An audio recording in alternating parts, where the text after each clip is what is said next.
thoughts are not for sale.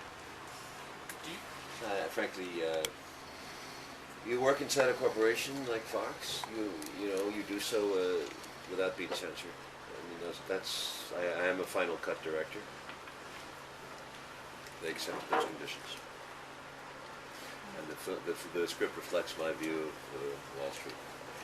It's not a documentary, nor did I make one. It's not trying to say these are the reasons for the crash. It's a story about people who were living through that time period, and as with a dramatist, you get involved with those people, and that's what I did. And I'm not casting judgments. What's implicit in the movie is, obviously as a documentarian, I would criticize Wall Street, and I would tell you my reasons, but that's not what this movie's about.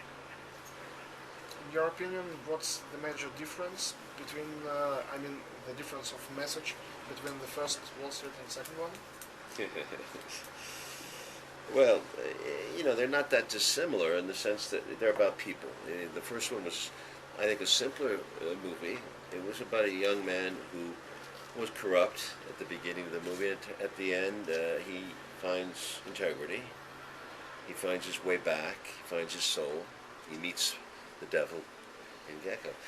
In the second one, the devil is broke. The devil is coming out of prison, right? Is he broke? He's broke. He doesn't have any money. He's written a book. I mean, he's nothing significant by the power structure that he's used to. He wants to make it back to the top. And the question is, he's not the devil anymore. He's another man. He's got a second chance in life. And I think he makes his way back to the top of the barrel. Not to the top, but let's call it hedge fund style. He makes it back to that kind of money. And I think he makes a choice at that point whether he wants to go on this way or not, because he's going to lose his daughter. And I think there's a very definite choice. So you could say, is it about power and money, or is it about family and love? And I think there's an interesting moment for the transition for Gecko. He makes his choice, and he shows some heart. Some people are surprised that he has one. But I think that's a significant difference. And I think the larger theme, that's a micro theme. That's what the movie is about, that story.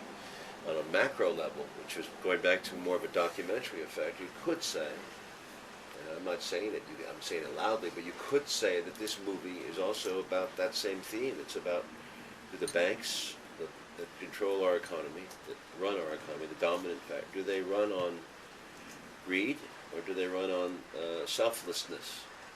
It's the same principle, because the banks did get out of control in America completely, the world, and they were trading for what they call trading for themselves. Proprietary trading is based on selfishness. Banks were doing that.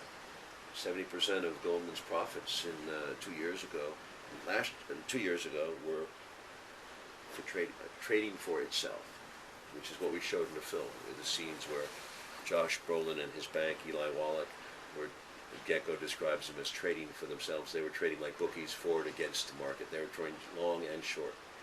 It's an interesting concept. It was told to me less than a year ago, by Elliot Spitzer, who was one of the first people we talked to. And Spitzer said to us, go investigate Goldman, go investigate AIG. Their evil empire, he said to us. That was his line before I read it in Rolling Stone.